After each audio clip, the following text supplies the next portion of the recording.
Welcome to Couch Conversations with the Doctors. We are so happy to have you all join us tonight.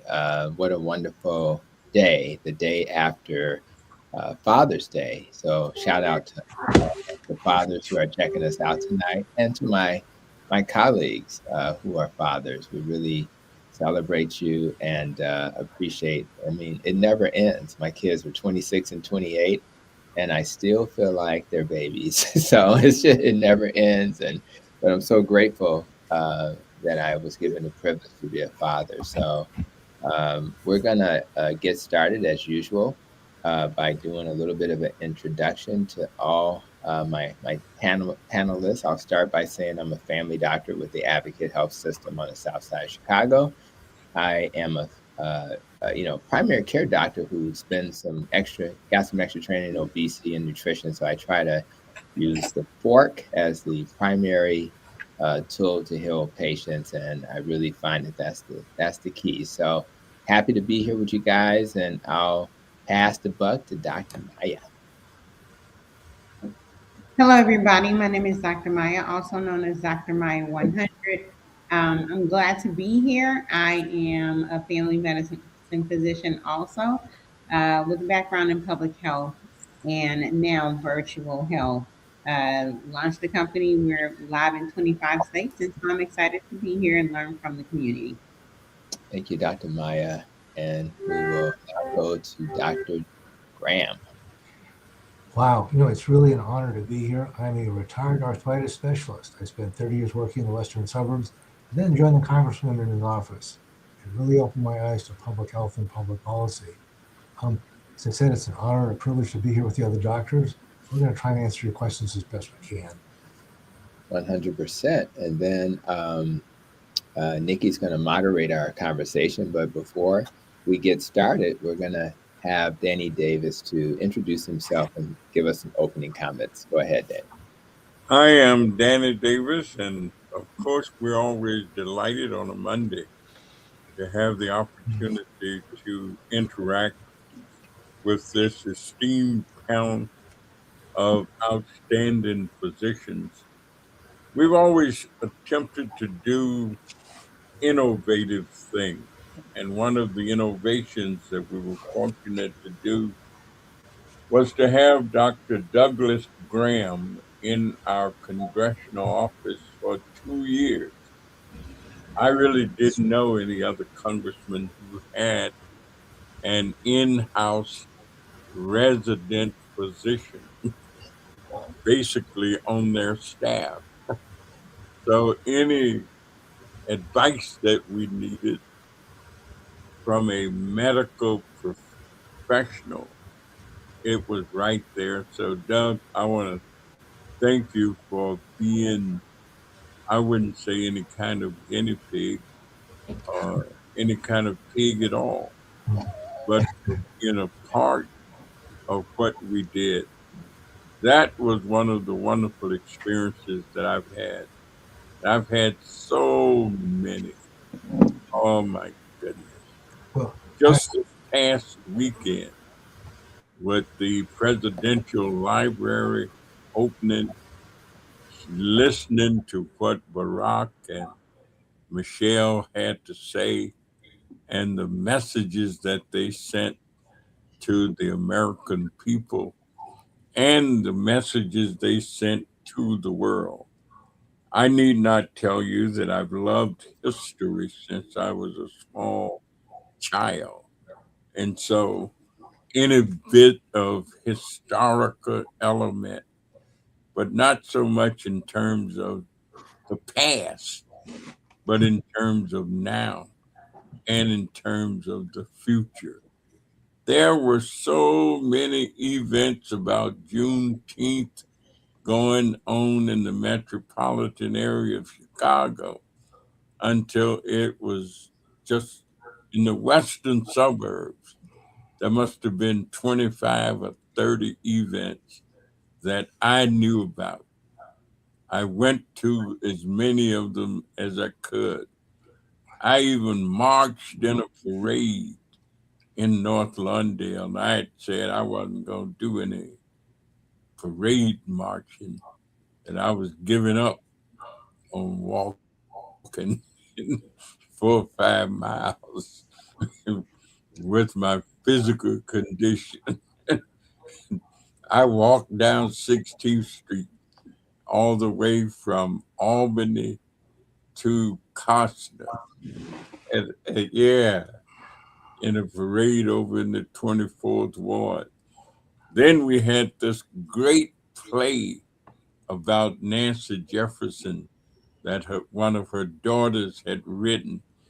And a lot of folks didn't know that Nancy was a nurse, that Nancy had gone to Philander Smith College and had a nursing degree before she became a political activist. But she was also a great church lady. So I just had a good time. It was off the chart, out of sight, just positive stuff. And I don't feel too bad. I just took my blood sugar thing a few minutes ago. And Dr. 100, I try to check that and check my blood pressure and stuff. And it was all right. So let's have a great discussion. It's good to be here. Love it. Thank you, Congressman. Data, what you don't measure, right? You don't know. So I appreciate that. So Nikki, we can get this party started. I know there were some questions that came up from previous conversations. We could always start there and go from there. So I know one of the questions, you want to tee that up or you want me to?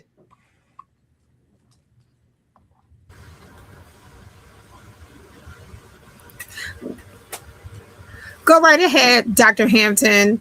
I can find it again. Yeah, I got off reading other questions. Don't worry. I remember it. I'll just tee it up, guys. So there was a question, an insightful question about the drug Ativan. And the question was, there was a gentleman who was given Ativan to assist with weaning off another substance. And so and then they were concerned about being addicted to Ativan. How ironic is that? So I'll just kind of give a couple of thoughts about that, and then we can go to some more thoughts on it and additional comments and questions. So for those who are not as familiar with that drug, it's also called lorazepam. And it is in a category of medicines called benzodiazepines. Very useful in helping people come off drugs. I know in my clinical practice and even sometimes in life when you have family, alcohol is one of the drugs that people struggle with. It's a dangerous drug because it's readily available. So if you have somebody, I'm just using alcohol as an example, there are many other sedatives and drugs that this drug can be used for. It's all of these drugs like alcohol affect something in the brain that's it's called like the GABA system. And the GABA system is like kind of like your brain's brake pedal. So when someone kind of stops these substances abruptly, the brain becomes overexcited. So you take away the thing that kind of tells the brain to chill, and then the brain becomes overexciting. And then now all of a sudden you're anxious and if you've seen anybody go to, have symptoms, they're anxious, they're having tremors, they're having problems sleeping, agitated, sometimes their heart is racing. And in very bad cases, when you see someone have alcohol withdrawal, they can have seizures. And that's not fun. It's very dangerous. So Ativan, instead of being a brake pedal, Ativan is kind of an enhancer of this GABA activity. So what it does is it kind of temporarily calms things down so the brain can kind of gradually get used to its current state, the state we're trying to get it to. So, and then once you add another drug like that, trying to deal with the alcohol problem, and you're supposed to then taper that down. So you shouldn't start high on the dose. You should keep it as low as possible, and then you taper it down over time. So, but the problem is this: when you have a drug that is supposed to be there to help calm you down and make you feel better, then you kind of like that feeling. You're like, ooh, that feels good. I don't feel anxious. I don't feel stressed anymore. And then so that's kind of like a positive reinforcement. You want to keep feeling relaxed and not stressed. But then after a while, particularly if the doctor gives you too much, you start to get tolerant of that. So you're going to want more and more of that over time. So you become physically dependent on that. And then if you stop that drug, you'll have withdrawal symptoms. So you use one drug to not have withdrawal symptoms like alcohol. Then you use another drug that can do the same thing. So it's kind of crazy. So it's really important that we treat Ativan as bridge therapy. And if you're a doctor in my position, if I have to use it, I try to use the lowest dose possible. And I try to not to use it too long, because that way people won't start to want it like that. So it's very complicated and confusing sometimes when you use one drug that can potentially cause an addiction itself. But when people are going through withdrawal, it can be very dangerous. So you do want to kind of mitigate some of that. So that's kind of my 2 cents. I fortunately not had to deal with this a lot. Sometimes more urgent care settings have to deal with people who are dealing with this more urgently. So I tend to talk to people who are contemplating stopping their alcohol use, and then you're trying to come up with a strategy. But I just haven't seen it a lot in my clinical practice as of late. I saw it a ton when I was at West Suburban Hospital in my residency. That was a common thing that we were dealing with in that setting. So anyway, that's my thoughts. Any other comments about this particular question?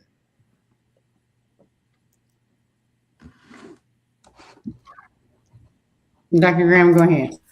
No, I was just going to say that I've used it sparingly in my experience for just those reasons. And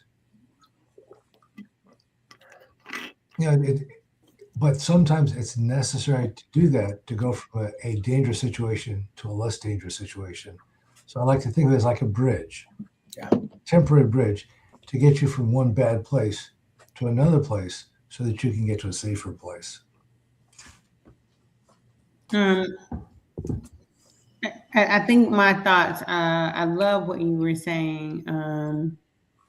And Ativan is one of those things used for different things: anxiety disorder, alcohol use disorder. It's a plethora of things, sometimes insomnia. But the reason we don't like to use it long term, we use it short term, is there's a thing called tolerance. Say I was using it for something like alcohol use disorder. The same thing that happened with alcohol will eventually happen with Ativan, which is the body starts to make adjustments over time to the amount of alcohol, Ativan, substance of anything, sugar that I'm experiencing. And then I would need more of that item, that alcohol, that Ativan, that sugar, that salt, to perceive the same impact, which means the dose of Ativan that someone would take would go up over time, just like the amount of alcohol goes up over time, just like the amount of Snicker bars that I was eating goes up over time, because Dr. Tony mentioned your brain is trying to be at a certain space of slow down. And if it doesn't get what it thinks it needs, what I've been giving, and it says, this has always worked, give me this, then it will automatically try to compensate, and I'll feel myself speeding up, and then I'll want more Ativan, sugar, whatever I want to get back to that space. Typically, people will notice that Ativan will stop working the dose that they're on, at about a week and a half. That's how quickly it happens.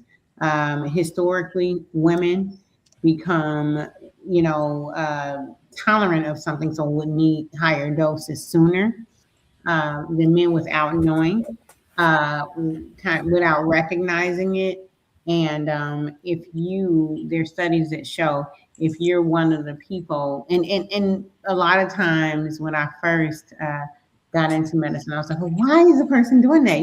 A lot of times environmental factors will play in, but there is, in fact, proven links to genetic factors that make a person more predispositioned to experiencing substance use than others. So if my dad experienced substance use disorder, I'm 40% more likely than the average person walking around to experience substance use disorder. So those are some things that I would add on. Excellent. I love it. Nikki, any other questions before So we want to go? say hey to Bonnie. So I want to say hey to Bonnie Smetley, who's here with us. She says, good evening to everyone. Mary Ballinger is here. And Mary Ballinger says, good evening, everyone. I hope everyone enjoyed the wonderful Juneteenth celebrations as well as the Father's Day for all of our dads. So definitely want to tell her thank you for sharing just as well.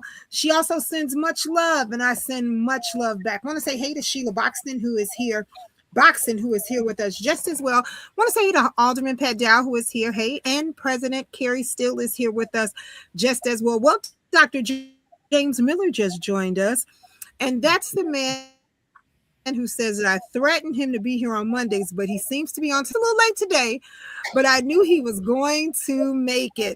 I want to say thank you to Dr. Miller for filling in, for going over to Alderman Mitt's office on behalf of the congressman to talk to the men who were there about Men's Health Month. And we want to say thank you so very much for educating the men on men's health. We do have a few questions about men's health just as well. So those questions start with, what exactly should men be tested for? So anybody who wants to answer that, you guys can grab it. Well, I think that there are obviously many. We have basic functions, and we have, and there are normal values and normal behavior that have been established. Your blood pressure, your blood sugar, if your eyesight, your hearing, your energy level. All these are things that men should be tested for. They're norms that would say, yeah, you're functioning okay, and help you to understand that, okay, everything is functioning for you normally, or they're not, and give you some idea about why not, and hopefully that you'll be speaking to someone who can help you to find out what's going on and get a better idea. I think the major thing that my experience with men is that men, for some reason, have this lack of affinity for doctors. Wow. Are you being polite or? Yeah. So, whenever I get to talk to men, I always tell them they need to get rid of that first. That they need to get rid of their lack of affinity for doctors, because doctors are there to help them and not to hurt them.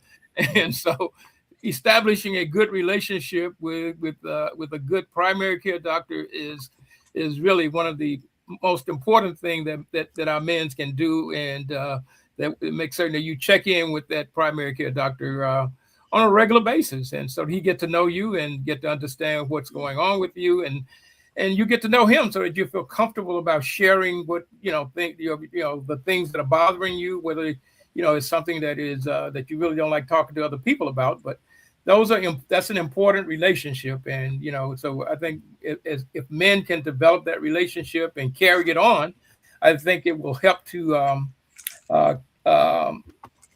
help them to be able to maintain good health, and because they can, that process of in that relationship, you're getting information, you get your question answered.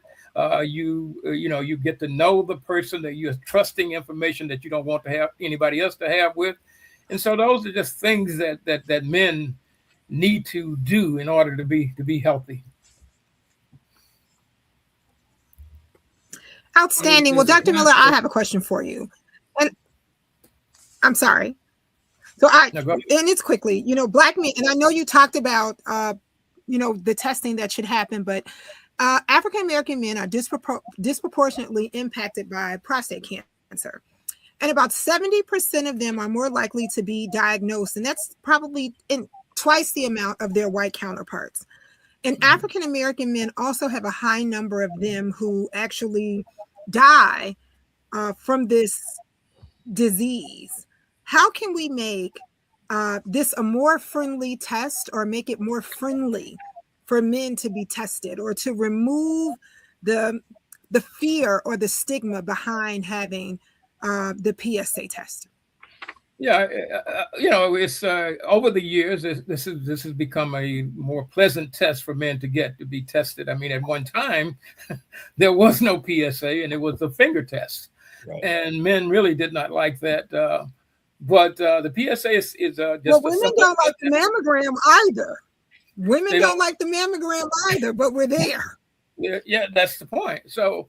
So it's not a test that's that is that uncomfortable. I mean, it's like I said, it's a simple blood test. So as long as the blood test come back normal. I mean, if it does come back abnormal, then there's some other investigation that will be necessary.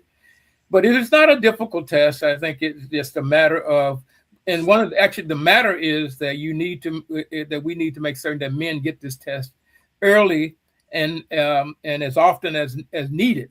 Is recommended. I think oftentimes the problem is not that the frequency of the cancer is a problem. It's detecting the cancer at a time when it can be treated and effectively and get a good outcome. That's one of the biggest problems that we have with African American men and prostate cancer.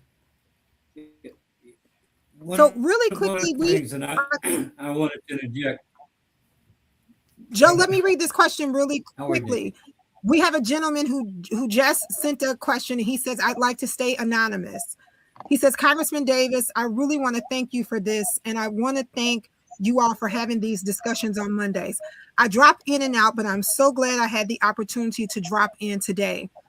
My PSA about 3 months ago was a 6. I have been afraid to go back to the doctor. I want to say thank you. Are there any of the doctors here on the panel that I could possibly see? I'm afraid because I'm unsure if I can trust the physician. When I looked at my chart, it says 6.4. Well, we're going to leave that open to some of the doctors who are in practice now. Yeah, right. One thing.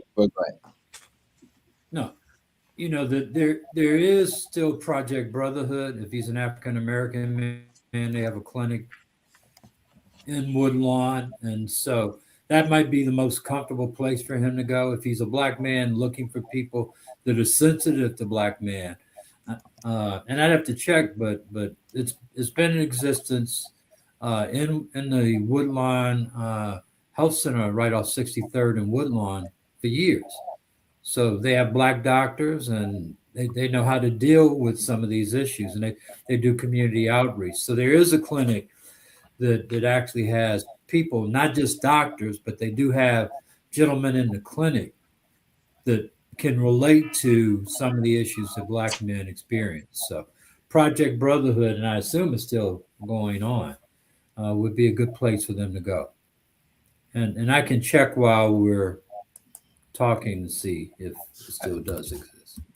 Yeah, I'll just add that, you start with, what does that number really mean? Is it elevated or not? So it's all about, you start with your age, right? So a person that's young, between the ages of 40 and 50 or so, probably should have a number in the 2.5 range. And you can almost go up every 10 years after that. That's how it's kind of easy to remember. So 40 to 50, 2.5, 50 to 60, 3.5, 60 to 70, 4.5, and then over 70, you're looking at 6.5. In other words, if you're lower than those numbers, that's considered reasonable for your age. But so if you say I'm 50 and I should be less than 3.5, so 6. He says he's 44. Yeah, right. Okay, so he's in that age range where he's definitely young for a number that high. But the first thing you also want to do is maybe to just verify the results. So it may be a good idea just to repeat the test. And what I always tell patients, hopefully I'll remember to tell them, but you don't want to have, if you can avoid sexual intercourse for maybe a couple of, maybe 48 hours before the test, because obviously if the prostate, what some people don't realize is that the prostate has fluid that comes out of that when you ejaculate. The seminal vesicles have fluid that comes out of that when you ejaculate. And then you add that to the fluid from the testicles, which is the sperm. So you have actually two sources of fluid, and most of it is not the sperm. Probably no more than 10% or so is the sperm. The other stuff is nutrients and things like that for the sperm to survive. So don't be intimate a couple of days before the test. Get the test done as soon as possible, and then if it's still elevated, right, and there's nothing else going on, at that point you want to go ahead and so I would do those things concurrently. You can actually schedule the lab and try to have it done right before you see the clinician who may end up checking you out. So there's other reasons to have an elevated prostate, especially in a young person. The number one reason is probably STDs or infection, because you can have a prostatitis, which is an infection of the prostate, or a UTI. And some people don't realize that the ureter, the tube that, there's a tube that connects your bladder that goes through the penis, but it also kind of bypasses the prostate as well. So if you have a UTI, it can increase the risk for a prostate infection, et cetera. So there's a lot of things to think about. But one thing that you need to really understand is that most people who, even if you had a prostate cancer, we're pretty effective at treating that. This is one of the some cancers really scare you, right? Like pancreas cancer is kind of scary, right? Well, this is the type of cancer where most people can get treatment, and that treatment can then allow you to continue your life. So the worst thing, in fact, my experience as a doctor is that people who end up dying from prostate cancer are the ones who don't follow up, to be honest with you. So it's very scary. But what's scarier is to not know. And you can't like hope it goes away. You have to know what's going on, and the technology today is getting better and better every day. So again, but you do want to be in the company of a clinician that you trust. So if you feel uncomfortable with that clinician, I do think that that's logical. But don't let that discomfort put you at risk.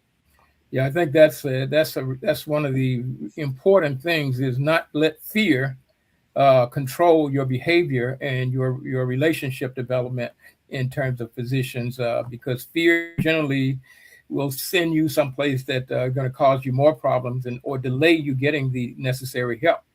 But I've, over the years, I've found that when men have a little apprehension and a little fear, that oftentimes when they sit down and talk to a doctor or talk to a person who maybe have had prostate cancer, or a person that knows other folks that have had this issue, so that they don't, it's this mystique that I got cancer kind of thing that really kind of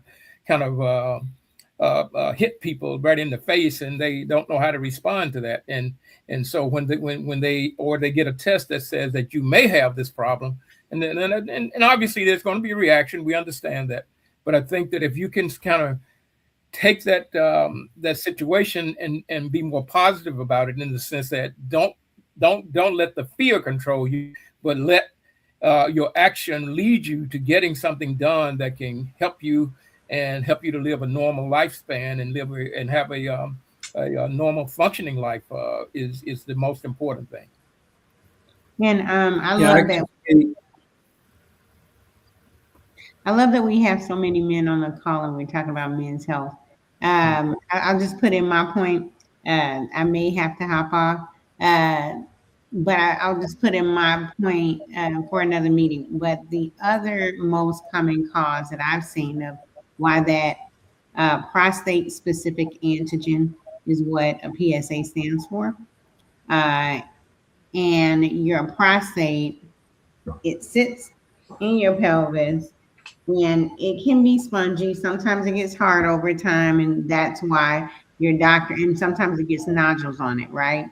That's why your doctor is doing the digital exam. Now, going to the most common reason I've seen it come up for people that come to my office is sometimes a digital exam or some kind of manipulation is back there so close to the time they draw the labs. What happens is if it's like a, I learned it's like a sponge, and then you push down and you squeeze some of it out. Squeeze some of the PSA or prostate specific antigen out. What Dr. Hampton was explaining is if it comes out, it goes into the bloodstream. Then we draw the blood, it's up. That's one of the reasons why Dr. Hampton was like, go back and check it again, but do it concurrently. Because the other thing, tied to what we were saying about uh, substance use disorder experience is family history.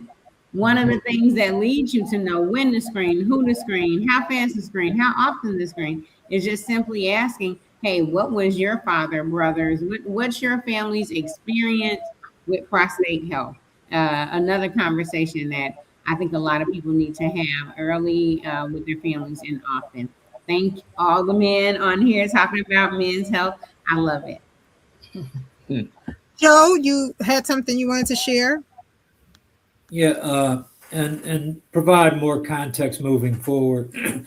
One, cancer is a disease that occurs in a certain part of the body. And so sometimes people hear people talking about prostate cancer versus breast cancer, and the doctors can confirm this. Cancer is cancer. It occurs in different places in the body, but ultimately is an uncontrolled growth of cells somewhere in the body. So that's the general thing that cancer is. But it's typically happens in some space or organ. It could be lungs, it could be the prostate, it could be the breast. But that's what cancer is. It's an uncontrolled growth of cells. But what happened, and actually it was a doctor in Northwestern that developed the PSA test. And he found over time that increasing levels of this prostate specific antigen had a direct correlation to men having cancer. So that's how it all came together. And it was typically a higher score and a score above 10. I'm also speaking to someone that had prostate cancer and is a prostate cancer survivor. So for me, my doctor saw gradually my prostate or my PSA starting to go up. It was under 4, but then it went over 4. Then it went over 6. Then it got up to 8. Once it got to 8, they decided to do a biopsy. And that's an outpatient procedure. So I went in and they took specimens from the prostate to see if there was cancer in any of the specimens. One of them came back, was positive for cancer. As a result of that, I had a series of radiation treatments. And after the radiation, they tested me again. My PSA now is less than 4. It's almost negligible. And I don't, and they kill the cancer. So the cancer doesn't exist anymore. So there is life after prostate cancer, full life after prostate cancer. But I guess the real message is if you never see a doctor, if you don't go in to get the test, you'll never know. That's the problem. The first thing is to go see a doctor and see a doctor on a regular basis. Now, I can speak from personal experience. Every primary care physician that I have seen over the course of my life has become a friend. We know each other on a first name basis. I've had 3 primary care physicians in my adult life because most of the physicians that I had stopped practicing, and then I needed to find another doctor. So the people I went to see were people that I knew and I trusted because I had seen them for years. And ironically, the doctor, my current doctor, is a friend of mine who is a doctor at Rush. And when I worked at Rush, I worked with him. And when my doctor told me he was retiring, I knew the doctor I was going to go to. So you build this relationship, and if you build a relationship with somebody, then you have somebody you trust, you can see, you can count on, and you may get counseling for other things as well. But that was my journey. Awesome. Awesome. Want to say hey to the guys in the garage. They sent me a message and said, don't forget them. They're here watching. Also, the Core Center is here. Of course, they're working, but they are watching just as well. Want to say hey to the Chicago Fire Department, our engine company, who taps in and listens to us and watches us just as well. Want to say hey to Q over at the Black Fire Brigade. Thank you, Q, for always tuning in as you do. And also, hey to Terry Winston, who is here with us as well. Want to say hi to Dorothy Murphy, who's here. She says, good evening, everyone. And Yolanda Williams is here, and she's saying good evening just as well. Well, Dr. Maya, you said something about know your family history. EPA. That sparked a question. And that question that was sparked was from a young woman. Stephanie says, they usually ask us, we are usually asked our history about our parents, and they focus on your mother. Did your mother or your grandmother or anyone in your family have breast cancer or hypertension? But there's never a question that says if your father had prostate cancer. If your father had prostate cancer, should women be getting checked for anything, even though we don't have a prostate? Does that relate to us as their daughters in any way? I think that's a great question. It is. Can you hear me? Yes. So for my patients, if a woman had, if a woman had prostate cancer, if a woman's father had prostate cancer, specifically what usually makes me want to go on and check and dig more into the other family members, breast, ovarian, pancreatic, colon. I like to think of, breasts are up here, but my brain stores it as cancers just kind of in that area, is if my father had prostate cancer, especially before 45, 55 or old or younger, because there is some correlation between cancers in that area. And then I always just remember to harp down on breast cancer. If you just think about that area, you'll forget about breast cancer. So, I always try to harp down on that. The other thing you want to know is the age your father had it, right? Everybody of course, we had to categorize things to learn medicine, right? Once you categorize them and you get your foundation, you kind of understand that the categories are a base. People have all kinds of lives. You ask all kinds of ways. And definitely I've learned to say, does anybody in your family like your mother, your father, your sister, your brother, and not kind of just focus kind of on the mom. A lot of times you're right. When someone walks in, and if I'm a woman, they ask me about my mom. They don't ask about the dad. The same thing. If I'm a man and my mom had breast cancer, I have a higher likelihood of having different cancers too. So that's why you got to ask about the whole family, not just one way. Somebody said cancers are cancer, so higher propensities are there. The other thing I want to mention is BPH, or benign, meaning it's not cancer. Prostatic means it's the prostate. Hypertrophy, meaning it has gotten big, like if I would just get up there getting swollen, right? That's another reason why your PSA would go up, but certainly, like they said, it's not usually going to go to 10. It's not usually going to go up ridiculously fast if you do that recheck that Dr. Hampton said. And then the other thing I want to mention is a lot of times when your doctor is asking you, like, hey, remember when you were younger and your urine was like the arc of the McDonald's sign? Has that arc flatlined? Do you have a little drill? That's what Listen, that's my medical term. That's how I ask it, Dr. Miller. And has that arc flatlined? Do you have a little dribble at the beginning? Can you start? Remember when you were young, you used to go to the restroom and you used to play that game and you start urinating, you start, stop, start, stop, start, start, start, start. Do you have trouble starting and stopping just as fast? How many times do you wake up in the middle of the night to go to the bathroom? I've learned not to ask, do you wake up in the middle of the night? I'm like, just like, how many times in the middle of the night do you wake up to go to the bathroom? Now, medicines can affect that, but how strong are your erections? Is it young strong? Is it, where is it going?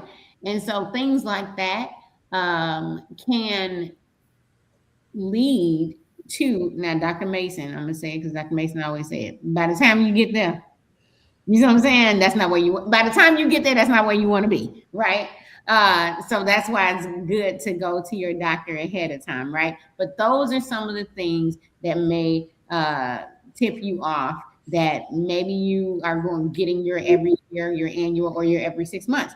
Maybe it's time to get a shorter one, right? Those are the type of things to tip you off. So there are things you can recognize at home that, and then of course, if you're a man over 40, and you see any kind of blood there, it's time to go on in. Yep. All right.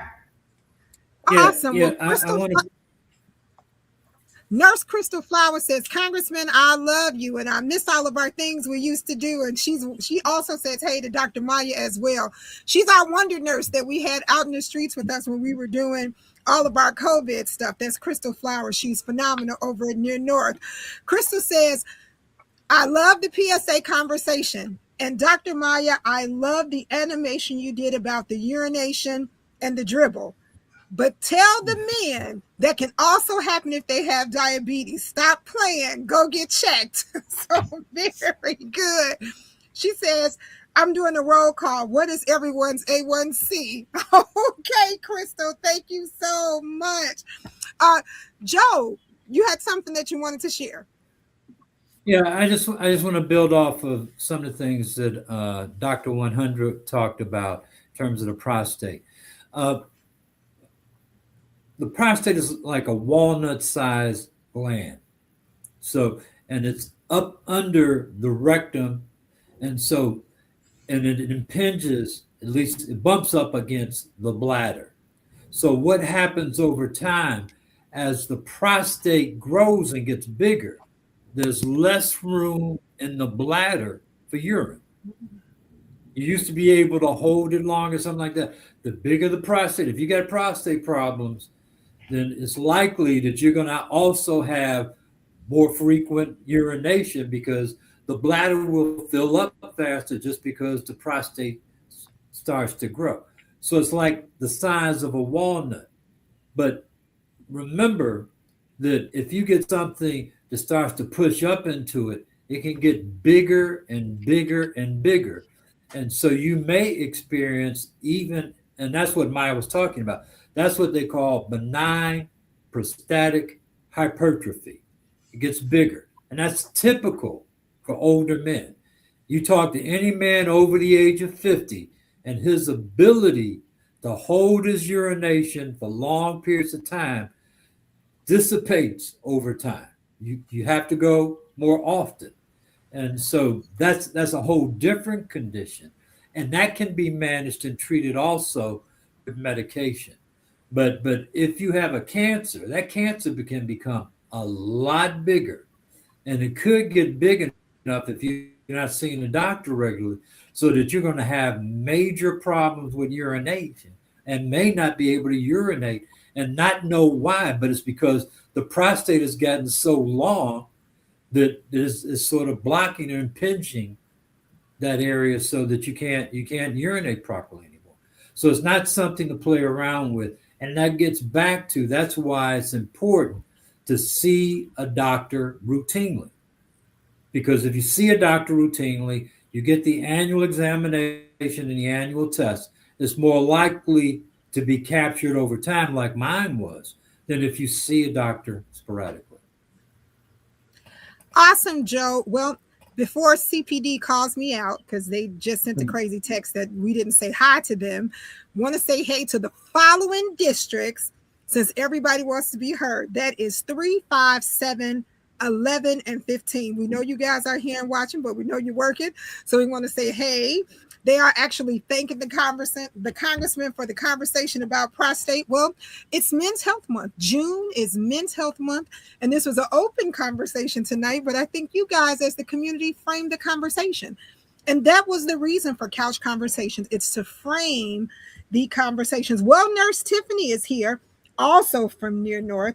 That's Tiffany Brown. She is here just as well. And she was one of our angels. And she says, I see you waving at me, Dr. Maya. She says, I would like to share something just as well. She said, Congressman Davis is such a unique congressman. He made sure that we were in the streets and taken care of when we were doing COVID injections. My favorite, she says, even though I know we are talking about prostate, I got to mention my favorite injection site was 2. One was at the church on Chicago Avenue in Central, and the second one was in front of your office when you had the Michael Jackson perform for us. Thank you so much, Tiffany. She also says roughly 1 in 3 adults go untested for colorectal cancer. I just want to make sure that our African American men are making sure that they get tested for colon rectal cancer. It's a simple test. And if you go in early enough, they can remove polyps.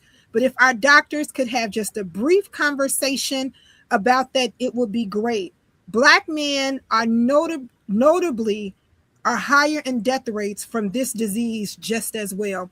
Thank you so much, Tiffany, for sending in those stats. Well, don't all of you guys answer that question at one time? I'll wait. I got to hop off, but I'm just going to say, listen to King T'Challa. So I'll talk a little bit about it. And this is a situation where very often you cannot tell what's going on internally until they're very, very far advanced. And so that's why we have these tests to detect it at early stages. One of the more routine tests is to see if you have any blood in your bowel movements. That's a very simple test. Doesn't hurt, doesn't have to be embarrassing. Give you a card, you put something on it, and they can develop and they can tell you whether that's going on or not. But there is a time in life where they actually have to look inside your colon. Now, they'll put you to sleep for this, so you won't feel anything. But because it's such it's a long tube that goes from one side of your body all the way to the other, you can't feel what's going on internally, and they actually have to look. And if they see something, sometimes they may have to take a piece of it to look at it underneath the microscope, because they just often can't tell by looking at it whether it's abnormal or just or safe. Generally, that starts in your adult years. And there's a frequency of having this test that they have determined over time, and it will stop in your older age if nothing's been detected. But this is one of the things of, like Dr. Mason says, by the time you have symptoms, by the time you have constipation, by the time you notice you have blood in your bowel movement, by the time you see your bowel movement get really, really small like a pencil, it may be too late. You want that checked early so they can detect it, because the early treatment is much easier on you and your family than treatment when it's at its later stages. Yeah. Awesome, Doug. Awesome. Go ahead, Joe. No, this is something Dr. Mason used to always say. No disease produces a symptom in its earliest, most treatable state. It doesn't produce a symptom. You won't even know it's there. So it's something that's growing inside of you, and it will produce some pain, some bleeding, a problem once it's grown to a point where it's causing a problem. That's why you need to see a doctor regularly. You don't know what's, you just can't tell by the way you feel that something that doesn't belong there is growing inside of you. If you see a doctor every year, there are tests that can catch it early. Those tests will allow them to do whatever they need to do to eliminate the problem. But if you wait too long, there will be no tomorrow. So I'd like to add just one more thing, Joe. All of those people who are physicians in the medical space understand the difficulty of finding it late. And so that's why these tests like the PSA and the test for blood in your bowels were developed so we could have early detection. So this was done based on looking at people, looking at the history of the diseases, and trying to figure out what we could do to find it early when it's easier to treat than late. Lots of very, very careful, studied work was done to determine this, and it's for everyone's benefit. This is not what I call profit oriented. This is like selling you something that might help you. No, this is something that's really going to help you.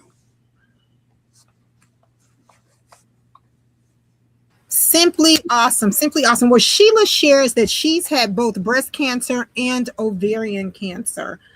Also, just want to remind you guys, Chadwick Boseman, who Dr. Maya was talking about, who was from the Black Panther, he transitioned at 43 from colorectal cancer. And, most insurance companies don't pay for the test until 45. So that's something that we need to look into, or a conversation that you need to have with your doctors to ensure that you are healthy. So with that was my reference King T'Challa.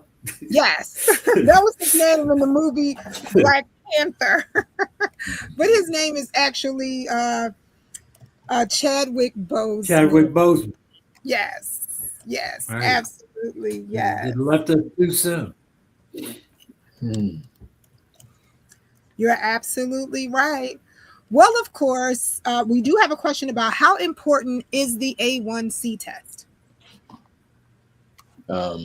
It's the second most important test in my mind, because your body, if your blood sugar averages higher than it should be over 3 months, this test is measuring glycated hemoglobin, meaning your red blood cell and rather or not glucose or sugars attached to it. So it'll measure that, and it's over a 3-month period because hemoglobin tends to live for about 3 months. So the question is, if your hemoglobin A1C is normal, does that mean you're okay? And the answer is it doesn't, because if your pancreas, which is under your left rib, is working overtime to keep your blood sugar normal, then you won't know it's not normal until you start to become borderline for diabetes and eventually diabetes.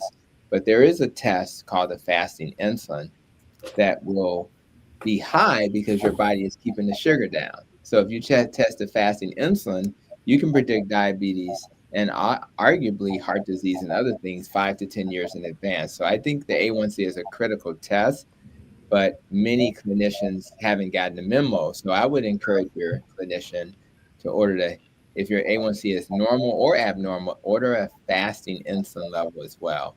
That'll give you a better picture of what the future holds. The good news is, although 80% of people who have borderline diabetes, their A1C is between 5.7 and 6.4. That's borderline. 6.5 is where diabetes kicks in.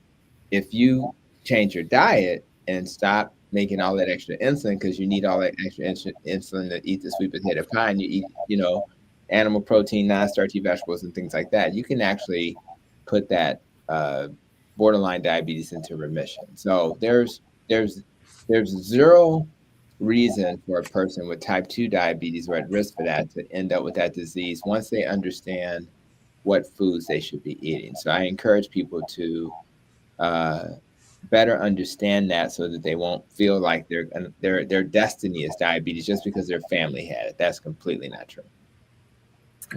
Awesome. Well, to the person who sent a statement, I'm going to read your statement.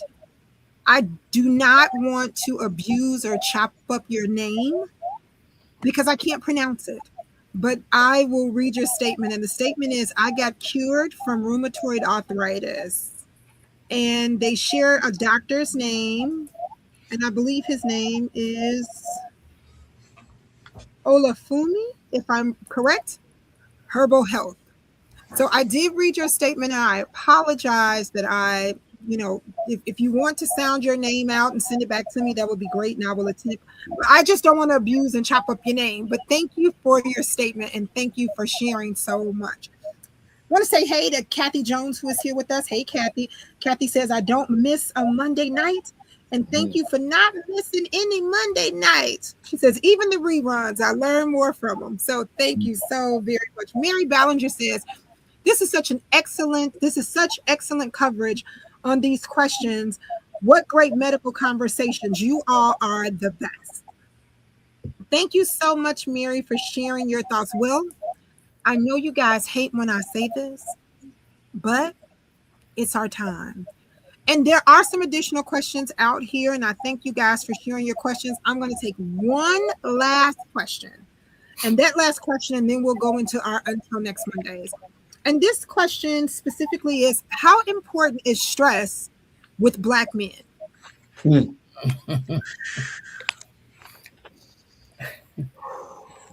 I think this question has stumped our panel, but go ahead. Well,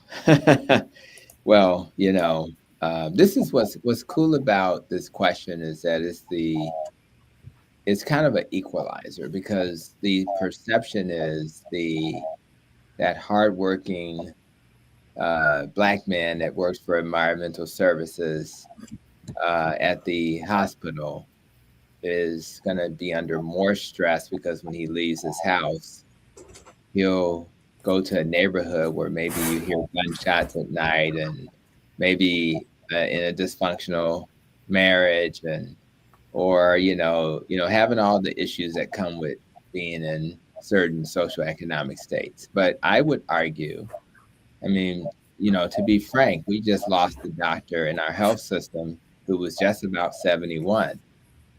The same people who are charged with helping to heal, even Dr. Mason there was a plant-based doctor we lost recently, who was, he couldn't have been no more than 60 and some change, who was a cardiologist eating a plant-based diet and doing his thing. And it wasn't about the plant-based diet, it was about stress, right? So even the educated, well-resourced people like ourselves, many of us on this call, have to think about stress. So it affects all of us. And you can argue people of color may have a bigger journey. You can argue Black men have a bigger journey. But ultimately, we all need to think about it, because if we don't learn to manage stress well, then we won't succumb to the things that go off the rails when you're under stress. One of the things that one of the reasons why your insulin level may be high is because of stress. Because your body one of the stress hormones, cortisol, when you're under stress, it will force your body to make glucose or sugar to then manage the stress, because you need energy to deal with stress. But that high sugar will then lead to insulin spikes, and here we go. So we talk about nutrition a lot here, but we should talk about stress, sleep, relationships, and many other factors, all of which are important. So the short answer to that question, yes, Black men who have stress are at risk for disease, but the real response is we all are, and no matter what your situation, we need to prioritize stress. So once you get your diet right, let's focus on moving your body. Once you get that right, let's focus on getting adequate sleep. Once you get that right, let's focus on stress. The good news is you can fix anything if you start making those steps. The bad news is you need to start yesterday.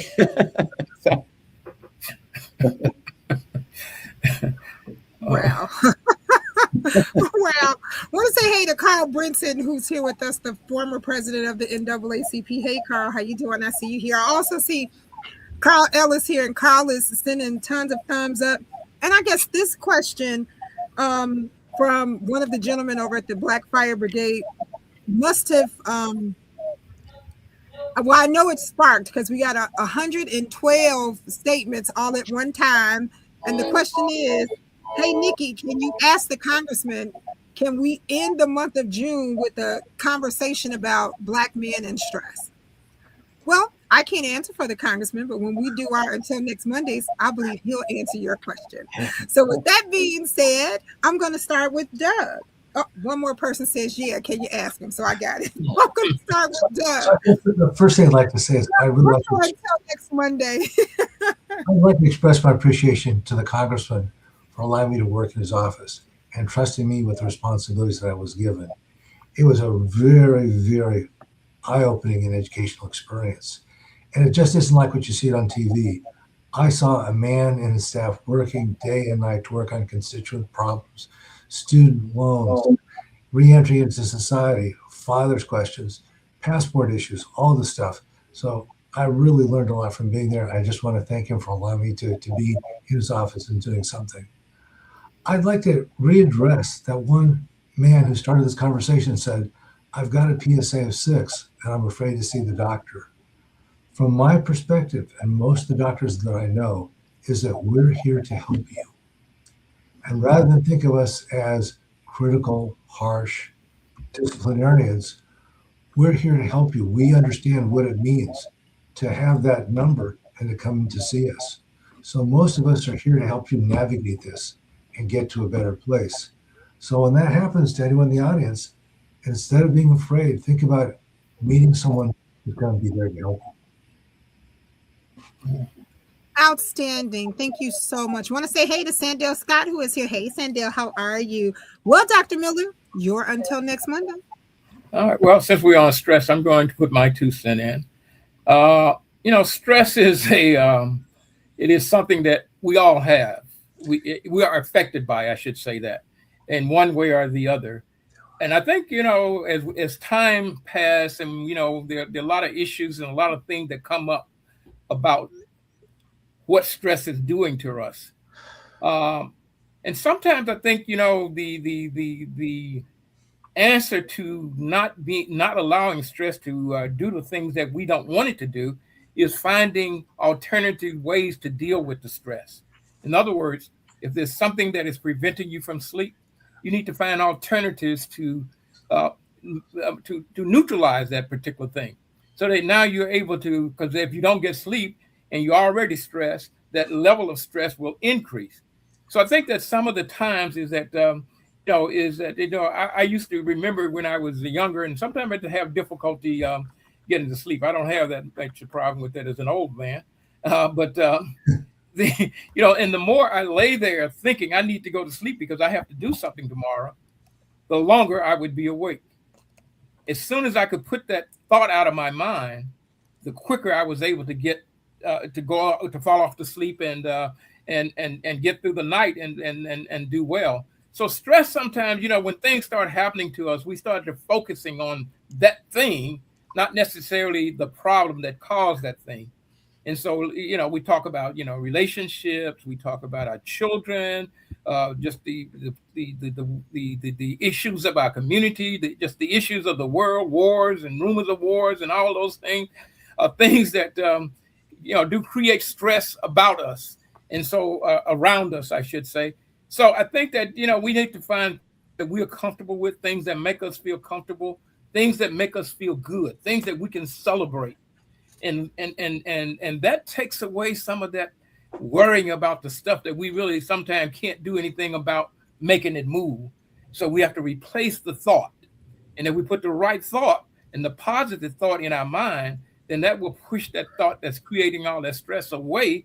And we'll be able to fall off to sleep, whatever it is, to move on and enjoy the things that we need to enjoy, and therefore spend less time and giving less power to stress. Outstanding. Well, Mary Ballinger says, once again, I thank you all. You all are God sent. Congressman Davis, you are God sent. You are phenomenal. Well, Joe, you're Until Next Monday. Joe, you muted. I'm sorry, I'm unmuted. Oh, that's okay. Well, I've got 2. They'll both be brief. One is one of my favorite quotes is by Anton Chekhov. Any idiot can face a crisis. It's the day-to-day living that wears you out. So you can think about that. Mm. The other one is from one of my favorite books called Brother Man. That's the book, Brother Man. It's the Odyssey of Black Men in America. It opens with a quote from Arthur Ashe, and I will read the quote because it's very short. Being a black man in America is like having another job. Mm. Mm. Oh, all Wow. right, Joe. Okay. Okay. Well, the Hmm. Wolfgang Puck of Medicine, our very own Dr. Tony Hampton. You're until next Monday.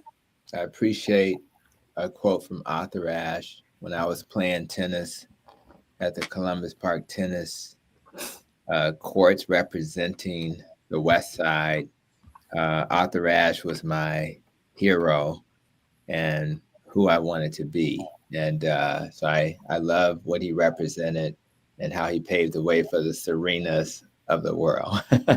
And I will say this. I think it's important if we keep this stress theme, how important stress plays a role in just disease in general. And yes, in communities of color, we live in a chronically stressed environment. And it affects you emotionally, it affects you biologically. And we have to understand that if we're stressed, don't be surprised. I had a patient today, and he was on the phone talking to the State Farm people about, them paying for his car that, was an accident. And of course, the last 3 visits, his blood pressure was normal, but it wasn't normal today. So, because the conversation wasn't going well. So stress will affect your blood pressure. If I were to be personal, I'd say on the days when my wife's dad was around and he had dementia, we went to the nursing home. It was guaranteed her continuous glucose meter was going to read higher than usual just because we were going to the nursing home, not because something was wrong. She anticipated something was going to be wrong. So it affects your blood sugar, your blood pressure. And by the way, when you're stressed and going back to that insulin, I'm obsessed with insulin. Guess what happens when you're stressed? Your insulin level goes up. We just described that. And guess what insulin is? It's the fat storage hormone. So now you're going to be bigger than you want to be. Oh, by the way, insulin makes things grow. So guess what? Now your risk for cancer is higher. Stress can lead to cancer. So it's all interconnected. But here's the good news. This is all lifestyle stuff that you can control. You can learn how to eat better. You can learn how to move better. In fact, I'm so dedicated to exercise. I have a meeting and we're going to be talking to some folks in Danny Davis's territory on Capitol Hill about lifestyle medicine tomorrow morning. Mm-hmm. And I normally meet with my trainer between 7 and 8. So how am I going to do 7 to 8, go home, take a shower, and make it to the clinic so I can have my 9 to 10 meeting? It was so important to me that I text my trainer and said, can you be available at 6:30 in the morning? I refuse to not go to see my trainer, and I don't even want to see her. But I'm going to see her because these are the sacrifices that we must make in order to become who we want to become. So I encourage all of you to understand life is a big struggle, but the bigger struggle is not acquiring the skills to get through life and to live a healthy life. So is it hard? Yes, but it's harder to be sick. It's harder to be stressed. It's harder to be sleep deprived. It's harder to eat your lunch, which should nourish you, and you feel tired 5 minutes later. But if you learn these principles, you'll do really well. One thing I want to do a commercial for is the American Diabetes Society. I'm on their board, and what the American Diabetes Society does that the American Diabetes Association doesn't do is that we really focus on low sugar foods. So if you go to AmericanDiabetesSociety.org, you will see meal plans, you'll see recipes, all this stuff is free, and an explanation of why this is a better way to put diabetes into remission. So for those who are struggling with this so-called chronic type 2 diabetes, you can completely reverse that 98% of the time. So I want to provide hope for you guys. and just let you know that there is hope out there. You just got to hear the right message from the right sources. That's my until next Monday, Nikki. I hope that wasn't too long. No, it wasn't. Outstanding. Well, I'm going to share quick until next Monday. And some of you on this panel will understand. So Friday at 2:53 p.m. at a Juneteenth event, people were afraid to get their blood pressure checked.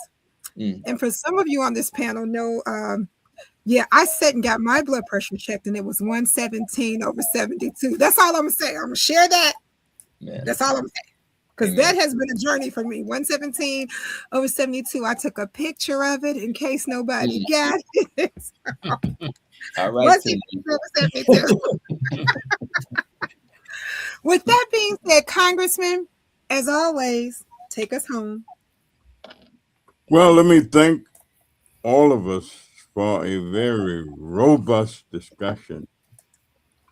And of course, I'm in the process of archiving.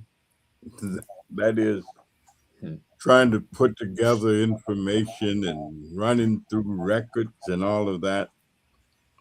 And I ran across something that I wrote in, must have been the early 70s. And it says that I have lived in a poverty area during the past 16 years and have seen firsthand what happens to a community when the residents have and are exercised little or no power in the determination of public policy. The west side of Chicago is characteristic of many communities that I have visited and worked in throughout the country. There is a high concentration of poverty, high unemployment rates, poor housing, poor schools, very little internal economic, political, or social control, and heavy reliance upon a system of social and economic welfare. However, in spite of these adverse and difficult conditions, there remain individuals and groups of citizens working with determination, fervor, and zeal to enter the decision making arena and change the image and plight of their communities. And so, as we talk about the status of Black men's health, I remember the 60s when so many wonderful things were going on. And I remember that we had a little saying in a song, especially in the South. We would say, Mammy, Mammy, tell me why was a Black man born? Somebody had to pick the cotton. Somebody had to shuck the corn. Somebody had to fight for freedom. And that is why a Black man was born. And so freedom comes in many different ways. We always say that knowledge is power. Knowledge is power.